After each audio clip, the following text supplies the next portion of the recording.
കവിഞ്ഞൊഴുകുമി അനുഗ്രഹം നിറഞ്ഞൊഴുകുമി അനുഗ്രഹം കവിഞ്ഞൊഴുകുമി അനുഗ്രഹം നിറഞ്ഞൊഴുകുമി അനുഗ്രഹം എൻ പാപവും ശാപവും ഒഴുകി ദൂരയാ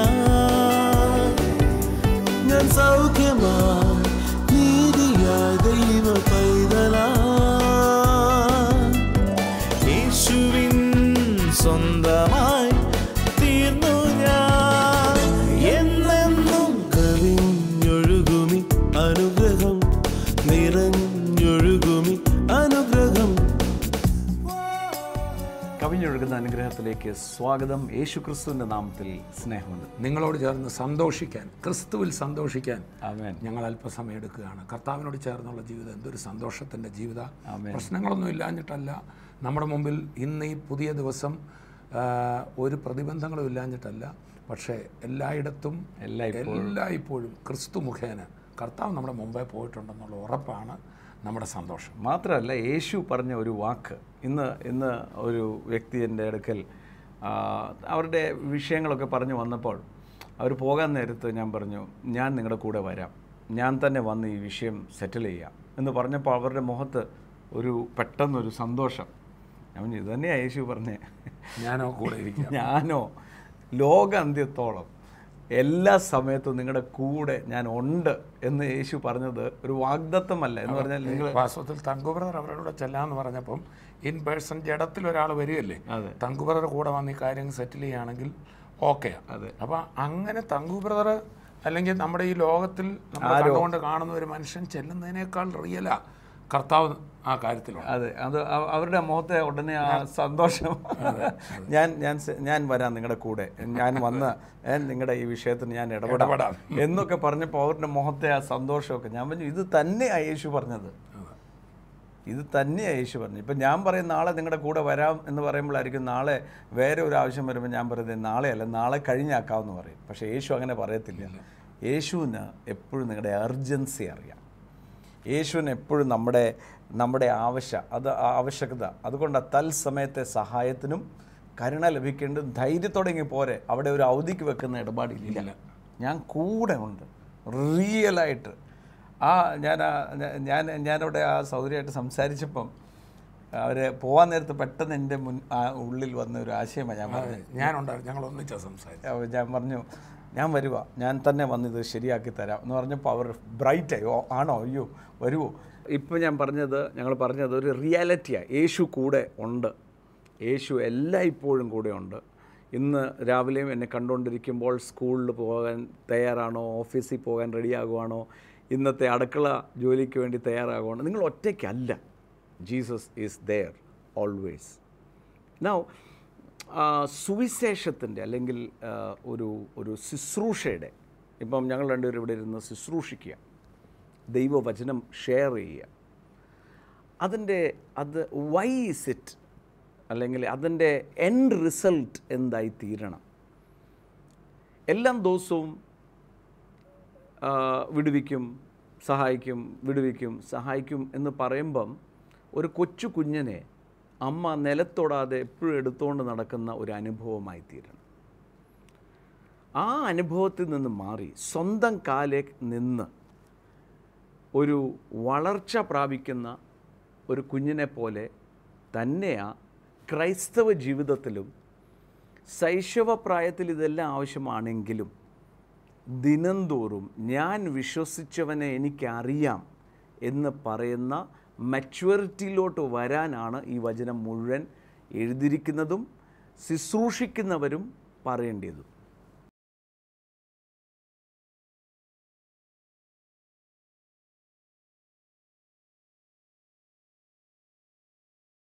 അതെ തങ്കു ബ്രദറെ, ഈ എഫേസ് ലേഖനം 4-ാം അധ്യായത്തിൽ സഭയിൽ 5-fold മിനിസ്ട്രി 5 വിധ ശുശ്രൂഷകൾ വെച്ചിരിക്കുമ്പോൾ അവരെ ആത്മീക ശൈശവത്തിൽ നിന്ന് വളർത്തി ക്രിസ്തു എന്ന തലയോളം, അല്ലെങ്കിൽ ക്രിസ്തു ചിന്തിക്കുന്നത് പോലെ ക്രിസ്തുവിൻ്റെ മൈൻഡിലേക്ക് സഭയെ ഓരോരുത്തരെയും വളർത്താൻ, എന്നും കുഞ്ഞുങ്ങളായിട്ട് നിൽക്കാനല്ല. അതാ ഇവിടെ എഴുതിയിരിക്കുന്നത്, that you may become a perfect man to the measure of the stature of the fullness of Christ. എഫേസ്യർക്ക് എഴുതിയ ലേഖനം 4-ാം അധ്യായം 13-ാമത്തെ വാക്യമാണ് വായിച്ചത്. To the fullness of Christ. ആ യേശു ക്രിസ്തുവിൻ്റെ സ്റ്റേച്ചർ എന്ന് പറഞ്ഞാൽ പേഴ്സണാലിറ്റിയുടെ ഫുൾനെസ്സിലോട്ട് എത്തിക്കാനാണ് ഈ ശുശ്രൂഷകരെ വെച്ചിരിക്കുന്നത്. അതുകൊണ്ട് അതിൻ്റെ തൊട്ട് താഴത്തെ ഇവിടെ മലയാളത്തിൽ അത് 12-ാം വാക്യത്തിലാണ്. 11 പറയാണ് അവൻ ചിലരെ അപ്പോസ്തലന്മാരായി ചിലരെ പ്രവാചകന്മാരായി ഇങ്ങനെ 5 ശുശ്രൂഷകളെ നിയമിച്ചിരിക്കുന്നു എന്ന് പറഞ്ഞിട്ട് 12-ാം വാക്യം അത് നാം എല്ലാവരും വിശ്വാസത്തിലും ദൈവപുത്രനെ കുറിച്ചുള്ള പരിജ്ഞാനത്തിലുള്ള ഐക്യതയും തികഞ്ഞ പുരുഷത്വവും ക്രിസ്തുവിന്റെ സമ്പൂർണതായ പ്രായത്തിന്റെ അളവും പ്രാപിക്കുകയുള്ളൂ. അപ്പം പ്രായത്തിന്റെ അളവെന്ന് പറഞ്ഞാൽ ഇപ്പം 15 സ്റ്റേച്ചർ പേഴ്സണാലിറ്റി. ഇപ്പം 15 വയസ്സുകാരൻ ഇപ്പോഴും ഇങ്ങനെ നെരുങ്ങിയ നടക്കുന്നെങ്കിൽ എന്തോ കുഴപ്പമുണ്ടെന്ന് നമ്മൾ പറയും എന്ന് പറഞ്ഞതുപോലെ തന്നെ ക്രിസ്തുവിൻ്റെ വചനത്തിൽ കൊലോസ്യർക്ക് എഴുതിയ ലേഖനത്തിൽ പറയുകയാണെങ്കിൽ let the words of Christ dwell in you richly. കൊലോസ്യർ 3:16. എന്നിട്ടാണ് 17-ാം വാക്യത്തിൽ പറയുന്നത് നിങ്ങൾ വാക്കിനാലും ക്രിയയാലും എന്ത് ചെയ്താലും യേശു ക്രിസ്തുവിൻ്റെ നാമത്തിൽ ചെയ്യുവിൻ. കാര്യം എന്താ? ഈ സ്റ്റേച്ചർ, ഈ അറിവ്, എനിക്ക് വളർച്ച വരുമ്പം എനിക്ക് പിടികിട്ടും യേശുവിൻ്റെ നാമം ഞാൻ ഉപയോഗിച്ചാലും അവിടെ ഒരു അത്ഭുതം നടക്കും, അല്ലെങ്കിൽ അവിടെ ഐ ഹാവ് ദി അതോറിറ്റി. മറ്റേതല്ല, എനിക്ക് വേണ്ടി പ്രാർത്ഥിക്കണേ, എനിക്ക് വേണ്ടി ഉപവസിക്കണേ, എനിക്ക് വേണ്ടി ചെയ്യണേ. ദാറ്റ് ഈസ് കുഞ്ഞ് എന്നെ ഒന്ന് സഹായിച്ചാൽ എനിക്ക് ആ പാലൊന്ന് എടുത്തരാമോ, മമ്മി വിശക്കുന്നു, സ്പൂൺ ഫീഡിങ്, അതാ ഒന്ന് എനിക്ക് വിശക്കുന്നുണ്ട്, എനിക്ക് വെള്ളം വേണേ, എല്ലാം എടുത്തു കൊടുക്കുന്ന അനുഭവത്തിൽ നിന്ന് മാറി സ്വയമേ എഴുന്നേറ്റ് അത് എടുക്കുന്ന ഒരു അനുഭവം. അതാ യേശുവിൻ്റെ വചനം റിച്വലി നമ്മളിൽ വസിക്കുമ്പോൾ ഉണ്ടാകുന്ന മാനസിക. അതുകൊണ്ട് അതിൻ്റെ 14-ാം വാക്യത്തിൽ പറയുകയാണ് that you should not be no longer tossed like children. കുഞ്ഞുങ്ങളെ പോലെ ഇങ്ങനെ കുഞ്ഞുങ്ങളെ ആടി ഉലയത്തില്ല. അതെ, ഈ വളർച്ച കിട്ടിയാൽ നിങ്ങൾ ഓരോരോ കാറ്റിൽ അലഞ്ഞുടലുന്ന ശിശുക്കളായിരിക്കത്തില്ല. അപ്പം നമ്മൾ മനസ്സിലാക്കേണ്ടത് യേശു ക്രിസ്തുവിൽ വീണ്ടും ജനിച്ചതിന് ശേഷം ഒരു ഞായറാഴ്ച കൊണ്ട് അവസാനിക്കുന്ന ക്രൈസ്തവ ജീവിതം അല്ലായിരിക്കണം. ദിനംതോറും കർത്താവായ യേശു ക്രിസ്തുവിൽ വളരണം, വളർച്ച പ്രാപിക്കണം. വളർച്ച പ്രാപിക്കുമ്പോൾ നമുക്കറിയാം യേശു ക്രിസ്തുവിൻ്റെ ശരീരത്തിൻ്റെ അവയവങ്ങളാണ് നിങ്ങളും ഞാനും. എല്ലാ അവയവങ്ങളും ഒരുപോലെ ഇരിക്കത്തില്ല. ഇപ്പോൾ ശരീരം മുഴുവൻ കണ്ണാണെങ്കിലോ വൃത്തിയിടക്കാണ്. കണ്ണിന് കണ്ണിൻ്റെ ജോലിയുണ്ട്. അതാ താഴെ ദാറ്റ് എവ്രി മെമ്പർ, അതിൻ്റെ 16-ാമത്തെ വാക്യം പറയാം, and were effective working by which every part of the body does its share. ഓരോ അംഗത്തിന് അതതിൻ്റെ വ്യാപാരത്തിന് പറഞ്ഞാൽ ഓരോ അതിൻ്റെ ഷെയർ ഓഫ് വർക്ക്. അതെ, ഓരോ അവയവത്തിനും അതിൻ്റെ ചെയ്യാനുള്ള ജോലി ചെയ്യാൻ വേണ്ടി causing growth of the body for the edifying itself in love എന്ന് പറഞ്ഞാൽ ഓരോരുത്തരുടെയും ഷെയർ ഓഫ് വർക്കുണ്ട്. ഇപ്പം ഞാൻ സംസാരിക്കുമ്പം ഇത് ബ്രെയിൻ വായനോട് ഇത് പറയാം. അപ്പോൾ വായുടെ ജോലിയാണ് പറയുക. അപ്പം ആ കോർഡിനേഷൻ നടന്ന് അതതിൻ്റെ ഷെയർ നടക്കുമ്പോഴാണ് ബോഡിക്ക് ഒരു ഫുൾ സ്റ്റേച്ചർ ഉണ്ടാകുന്നത്. എന്ന് പറഞ്ഞാൽ ഇപ്പം തോമസ് കുട്ടി ബ്രദറിൻ്റെ പുറത്തുള്ളൊരു വിളി, എൻ്റെ പുറത്തുള്ള വിളി രണ്ടും രണ്ടാണ്. എന്നാൽ ഞാനും തോമസ് കുട്ടി ബ്രദറോട് ഒന്നിച്ച് നിൽക്കുമ്പോഴാണ് ആ പ്രവർത്തനം പൂർത്തീകരിക്കുന്നത്. എന്ന് പറഞ്ഞാൽ ശരീരത്തിലെ അവയവങ്ങൾ പോലെ കണ്ണ് പറയുന്നത് കാലിന് മനസ്സിലായി, ചെവി അവിടെ പ്രവർത്തിച്ചു എങ്കിലേ ഒരു വ്യക്തി ഫുൾ വളർച്ചയിൽ ഇവിടെ നടക്കാൻ പറ്റത്തുള്ളൂ എന്ന് പറയുന്ന പോലെ തന്നെ അതാണ് മോട്ടീവ് ഓഫ് എവ്രി മിനിസ്ട്രി. ഇപ്പോൾ ഈ അരമണിക്കൂർ വചനം നമ്മൾ കേൾക്കുമ്പോഴും നമ്മളിൽ ഉണ്ടാകേണ്ടതോ തോമസ് കുട്ടി ബ്രദർ പ്രാർത്ഥിച്ചു, തങ്കു ബ്രദർ പ്രാർത്ഥിച്ചു, അതുകൊണ്ട് ശരിയാവുന്നല്ല. ക്രിസ്തു എന്നിൽ വസിക്കുന്നത് കൊണ്ട് എൻ്റെ ജീവിതത്തിൽ നന്മ മാത്രമേ വരുത്തുള്ളൂ എന്നുള്ള ബോധ്യം. തങ്കു ബ്രദർ മുമ്പേ പറഞ്ഞപ്പം ഈ ആരാധനയ്ക്ക് വന്നു, വചനം കേട്ടു, അടുത്ത ദിവസങ്ങളിൽ ഈ പലപ്പോഴും ഞാൻ ശ്രദ്ധിച്ചിട്ടുണ്ട്, സഭായോഗത്തിന് വരുമ്പോൾ ആൾക്കാർ പറയും ഇന്ന് എനിക്കുള്ളൊരു വചനം കിട്ടിയിരുന്നത് നല്ലതായിരുന്നു, ഇന്ന് ഞാൻ ബലപ്പെട്ടു.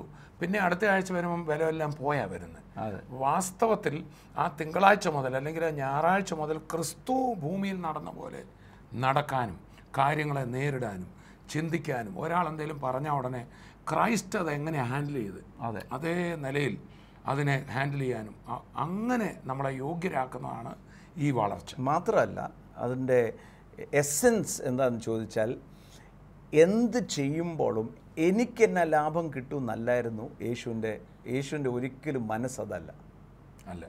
ഒരു ശുശ്രൂഷയിൽ ഇപ്പം ഞങ്ങളിവിടെ ഇരിക്കുമ്പോൾ അല്ലെങ്കിൽ സ്വർഗീയവിരുന്ന് എന്ന് പറയുന്നത് സഭ സ്ഥാപിക്കണമെന്ന് പറഞ്ഞല്ലല്ലോ നമ്മൾ ശുശ്രൂഷിക്കലും ഒരിക്കലുമല്ല.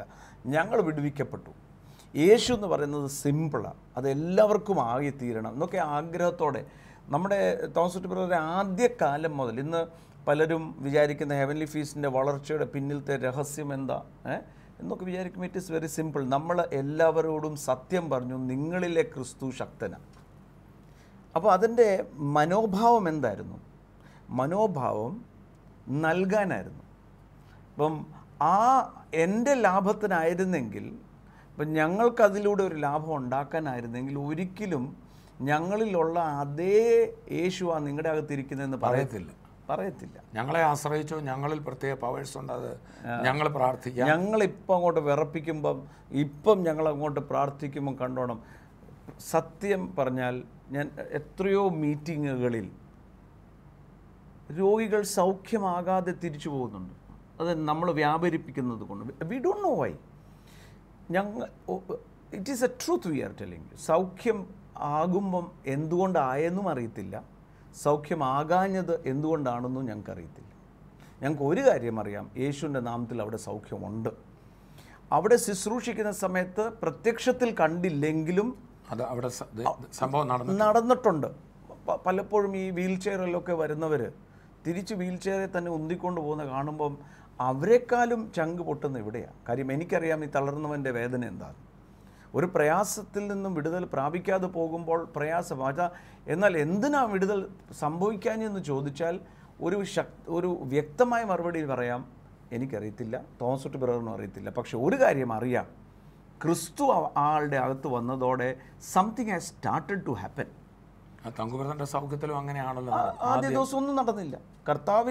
കർത്താവ് അകത്ത് വന്നു, എൻ്റെ ജീവിതത്തിൽ ഇനിയും ഒരു കുഴപ്പം ഉണ്ടാകത്തില്ല, ഞാൻ സൗഖ്യമാകും, ഞാൻ ലോകത്ത്, എൻ്റെ അകത്ത് ആ ഫെയ്ത്ത് ഡെവലപ്പ് ചെയ്തു. അതാണ് ആദ്യം ഉണ്ടായത്. എന്നാ യേശു ക്രിസ്തുവിൻ്റെ പകരമായി ഇവിടെ നിൽക്കുമ്പോൾ ജനങ്ങളെ വിടുവിക്കാനും ദൈവവചനത്തിൻ്റെ സത്യവും മനസ്സിലാക്കി അവരെ നിർത്താനാണ് കർത്താവ്. അത് കൊടുക്കാനാണ്, അല്ലാതെ കിട്ടാനല്ല കർത്താവിൻ്റെ മനസ്സ്.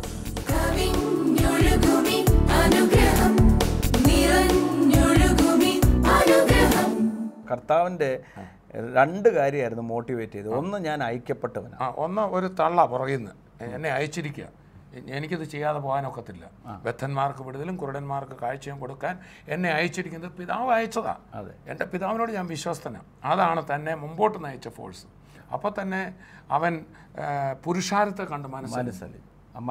അതാ പുള്ളി ചെയ്തത്. അതെ, അവിടെ ഒരു രോഗിയെ കണ്ടാൽ കർത്താവിനെ നിൽക്കാൻ സ്നേഹം. അതെ, ഈ രണ്ട് ഫോഴ്സാണ് കർത്താവിനെ നയിച്ചത്. അപ്പോൾ ആ മനസ്സാണ് നമുക്ക് വേണ്ടിയത്. നമ്മുടെ അകത്തുണ്ടത്. നിങ്ങളിലും എന്നിലും ക്രിസ്തുവിൻ്റെ മനസ്സുണ്ട്. പക്ഷേ അത് നമ്മൾ സബ്ഡ്യൂ ചെയ്യുക, അതിനെ നമ്മൾ ഒതുക്കുക. അതുകൊണ്ട് അത് വെളിപ്പെടാത്തത്. നമ്മുടെ അകത്ത് ഇരിപ്പുണ്ടത്. You and I have the mind of Christ in us. അതാണ് 1 കൊരിന്ത്യർ 2-ാം അധ്യായം അതിൻ്റെ 16. But who knows the mind of the Lord that he may instruct him, but we have the mind of Christ. നാമോ ക്രിസ്തുവിൻ്റെ മനസ്സുള്ളവർ. അപ്പം മനസ്സകത്തുണ്ട്. അതാണ് ഈ തോമസ് ബ്രദർ നമ്മുടെ യേശു പറഞ്ഞത്, പരിശുദ്ധാത്മാവ് നിങ്ങളുടെ മേൽ വരുമ്പം നിങ്ങൾ ശക്തി ലഭിച്ച് ജെറൂസലേമിലും യഹൂദിയിലും ശമരിയയിലും ലോകത്തിൻ്റെ അറ്റത്തോളം എൻ്റെ സാക്ഷികളാകും എന്ന് പറയാൻ കാരണം ഈ പവർ, ശക്തി എന്ന് പറയുന്നത് കർത്താവിൻ്റെ നേച്ചറാണ്, മൈൻഡാണ്. വാസ്തവത്തിൽ പരിശുദ്ധാത്മാവ് ഒരാളിൽ വരുമ്പം അയാളുടെ മനസ്സ്, അയാളുടെ നേച്ചർ, യേശുവിൻ്റെ നേച്ചറാണ്, ഇതകത്തുണ്ട്. അതുകൊണ്ടാണ് വചനത്തിൽ പറയുന്ന ആത്മാവിനാൽ നടത്തപ്പെടണം എന്ന് പറഞ്ഞാൽ having the mind of Christ in us. വാസ്തവത്തിൽ മനുഷ്യരുടെ പ്രോബ്ലം എന്ന് പറയുന്നത് ഈ കർത്താവിനെ സ്വീകരിച്ചപ്പോൾ തന്നെ ക്രിസ്തു അകത്ത് വന്നു, ക്രിസ്തുവിൻ്റെ മനസ്സ് വന്നെങ്കിലും എൻ്റെ ഇതുവരെ ഞാൻ ജീവിച്ചു വന്ന സാഹചര്യങ്ങളിൽ ഒരു മനസ്സോടെ നിൽപ്പുണ്ട്. അതെ, അത് രണ്ടും തമ്മിലുള്ള ക്ലാഷല്ലേ വാസ്തവത്തിൽ. എന്ന് പറഞ്ഞാൽ ഒരു കാര്യം വരുന്നുണ്ടെങ്കിൽ ആദ്യം മനുഷ്യൻ ചിന്തിക്കുന്ന പോലെ ഞാൻ ചിന്തിക്കുന്നു. അതെ, അപ്പോൾ തന്നെ മൈൻഡ് ഓഫ് ക്രൈസ്റ്റ് എന്നിൽ നിൽക്കുക, മോനെ അത് അങ്ങനല്ല, ഇങ്ങനെ ചിന്തിച്ചാട്ട് അല്ലേ. അതെ, മാത്രമല്ല ഈ മൈൻഡ് ഓഫ് ക്രൈസ്റ്റ്, യേശുവിൻ്റെ മനസ്സെന്ന് പറഞ്ഞാൽ എന്താ യേശുവിൻ്റെ മനസ്സിൻ്റെ സാരാംശം?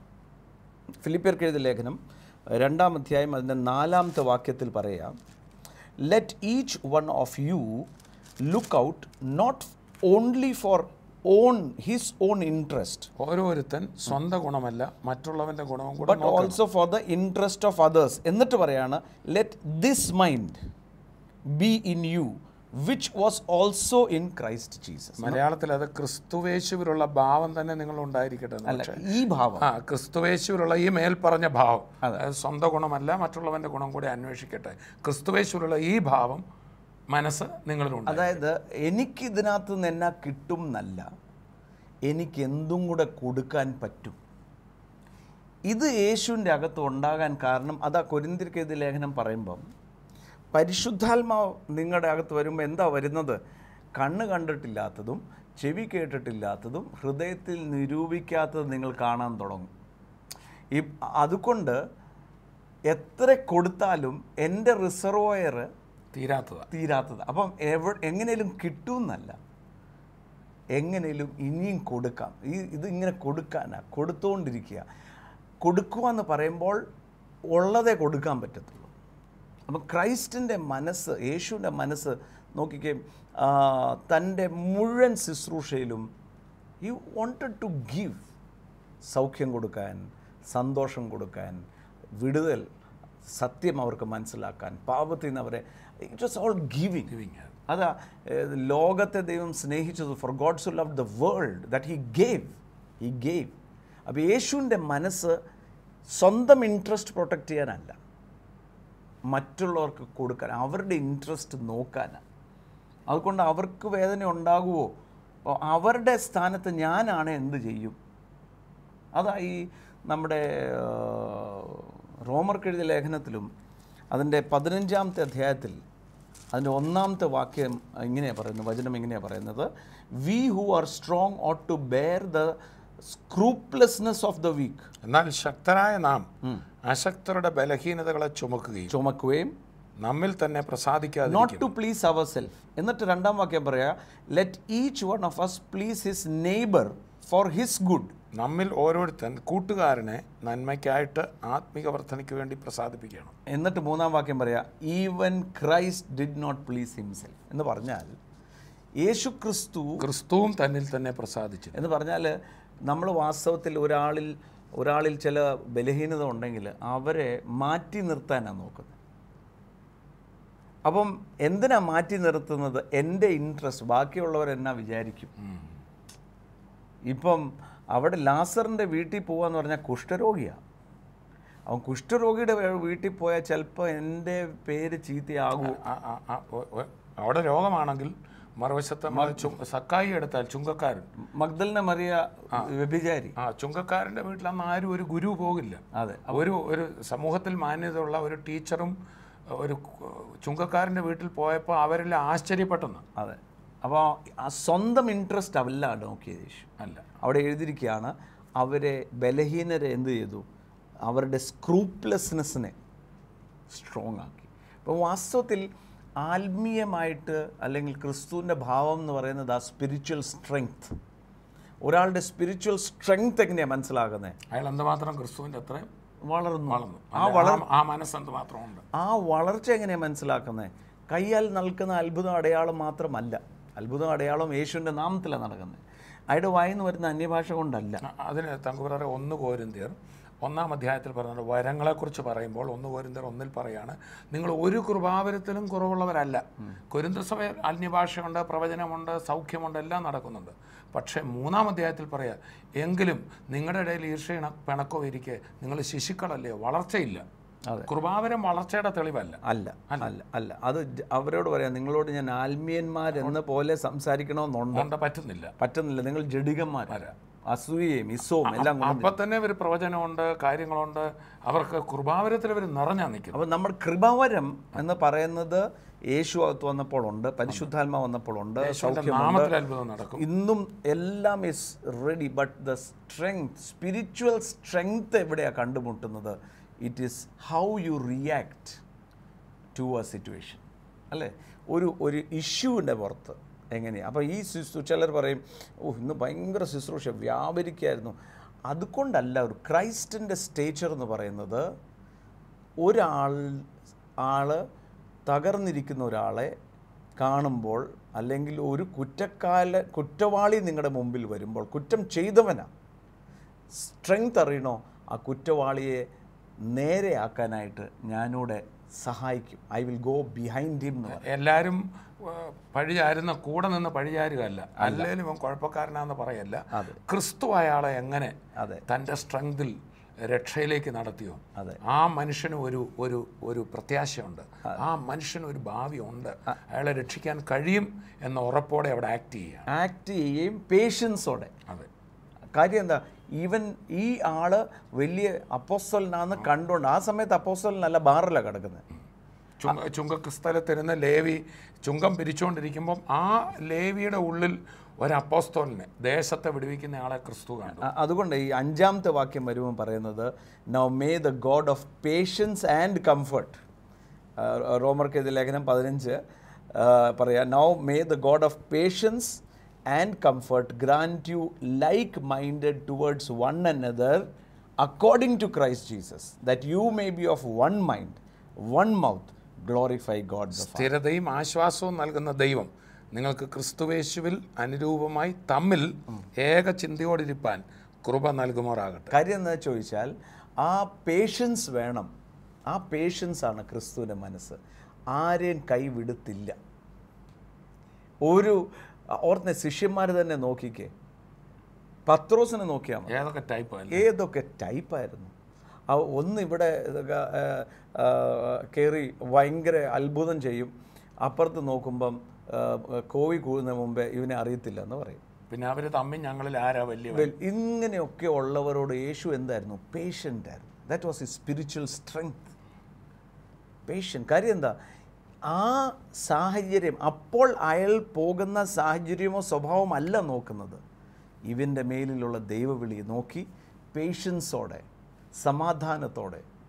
And that is the mind of Christ. ഈ ശുശ്രൂഷ മുഴുവൻ നമ്മളെ ആ സ്റ്റേച്ചറിലോട്ടാണ് കൊണ്ടുവരേണ്ടത്.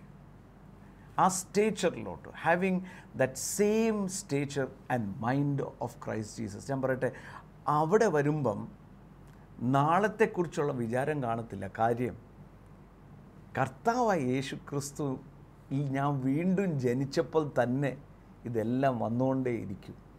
I am in the right time, I am in the right place. അതുകൊണ്ട് എല്ലായിടത്തും എല്ലായ്പ്പോഴും ക്രിസ്തു യേശുവിൽ ജയോത്സവമാണ്. ഇതിനെക്കുറിച്ചൊന്നും വിചാരം കാണത്തില്ല. It will be deep peace, joy and loving everybody. എല്ലാവരെയും തുല്യമായി സ്നേഹിക്കാനും അവരുടെ ഇൻട്രസ്റ്റ് നോക്കാനുള്ള മനസ്സ്, അതായിരിക്കണം ദൈവവചന സ്രവത്തിൽ നമുക്കുണ്ടാകണ്ടേ. സോ നമ്മൾ ഇതുവരെ കേട്ടോ ഒന്ന് സമ്മപ്പ് ചെയ്താൽ, നമുക്ക് വിടുതൽ കർത്താവ് തരും, സൗഖ്യം തരും. അപ്പോൾ തന്നെ കർത്താവിൻ്റെ ആഗ്രഹം തൻ്റെ ആ പൂർണ്ണതയിൽ, ആ വ്യക്തിത്വത്തിൻ്റെ പൂർണ്ണതയിൽ, ആ മനസ്സിൽ നമ്മൾ നടക്കണമെന്ന്. അത് വരുമ്പോൾ നമുക്ക് മറ്റുള്ളവരെ കരുതാൻ പറ്റും, സ്നേഹിക്കാൻ പറ്റും, ഒറ്റ മനസ്സോടെ നിൽക്കാൻ പറ്റും. ഇന്ന് നമ്മൾ പ്രാർത്ഥിക്കാൻ പോകുന്ന വിടുതലിനും പ്രാർത്ഥിക്കും. അപ്പോൾ തന്നെ ഇത് കേൾക്കുന്ന എല്ലാവരും ആ ക്രിസ്തുവിൻ്റെ മനോഭാവത്തിൽ നടക്കാനുള്ള കൃപയ്ക്ക് നമുക്ക് പ്രാർത്ഥിക്കാൻ പോകുന്നത്. നമുക്ക് പ്രാർത്ഥിക്കാം. പിതാവേ, നന്ദിയോടെ സ്തുതിക്കുന്നു. Thank you Jesus.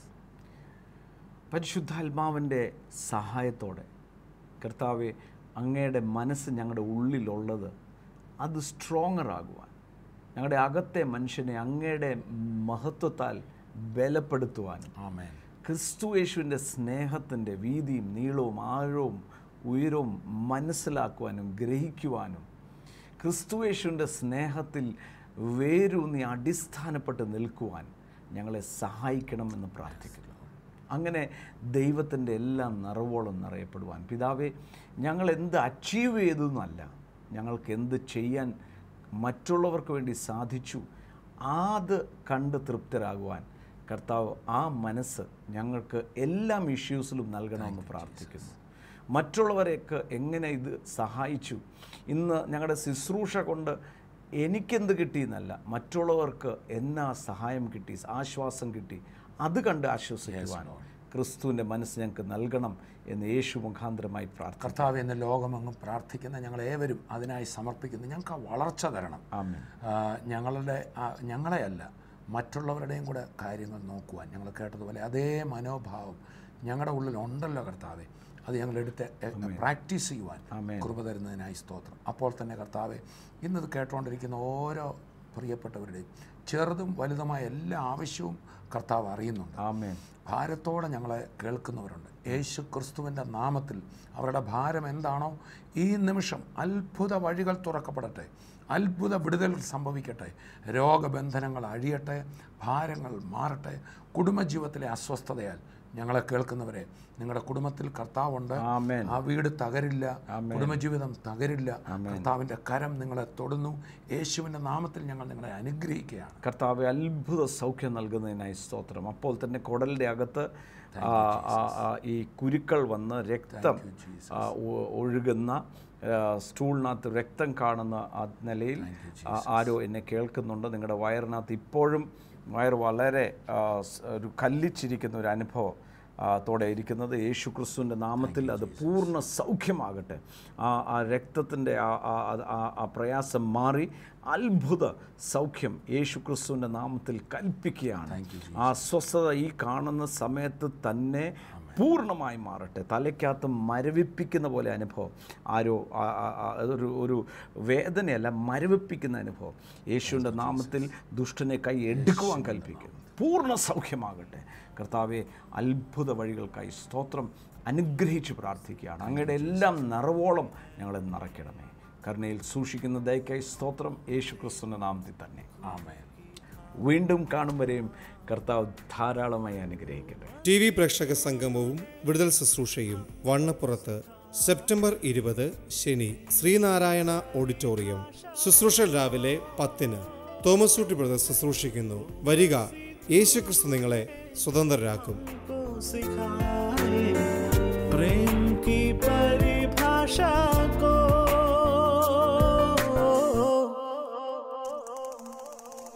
प्रेम का सागर है तू, चांदी का राजकुमार है तू। चरणों में आकर हाथ उठाकर करते हैं